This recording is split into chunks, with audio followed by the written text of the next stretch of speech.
All Souls Procession is a peculiar annual community gathering that celebrates death, community networking, crafting, art, etc. Through mostly the Day of the Dead influenced craft and rhetorical styles. Over time, the event appears to overtly commodify diverse cultural practices, particularly when the majority of the participants present tend to be white people, wearing not just calavera, face painting, or other Dia de los Muertos signifiers, but also other cultural iconography of non-white cultures and heritages.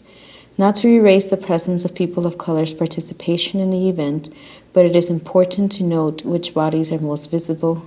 I was both attracted to attending the event and repulsed by the idea of being a participant, or worse yet, a voyeur in cultural appropriation, witnessing predominantly white occupiers of Tucson using indigenous and Latin American, especially Mexican cultures, artistic aesthetics, and traditional rituals to mourn the loss of their loved ones while also celebrating the living at this procession.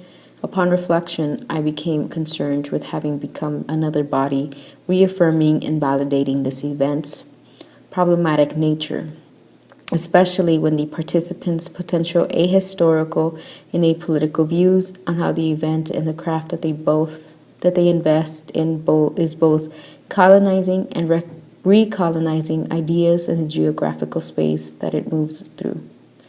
As one reads the history page on the All Souls website, some of the brief yet questionable claims that are made ask me to examine how social memories are at play and understanding how social memory remembrance practices are created, preserved, and perpetuated. In addition to how the universal experience of death is a part of life that can be collectively celebrated or acknowledged across cultural differences. One of the problems of this event is that it has become institutionalized to reflect how part of the Tucson community enacts these craft and memorial practices. The organizers of All Souls Procession must be accountable for the event's historical narrative to be more inclusive and comprehensive about the complicated histories that Tucson, Arizona has in relation to colonization, religious practices, and the various voices and stories that have been pushed aside in order to craft a story where authenticity is defined through inspiration of other cultures that have or had dominant ties to the land. The current rhetoric lacks multidimensional and multi-perspectival ways of seeing, because it silences the complex and complicated histories that this borderline is inscribed with, where the remnants are so palpable and visible through the cultural and historical inheritances of the people. The event's geographical occurrence is limited to particular spaces. For example, the south side of Tucson is at a disadvantage.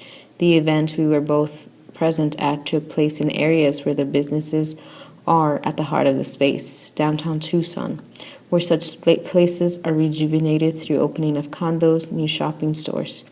The event ended at the cusp of the south side of Tucson, at a marketplace.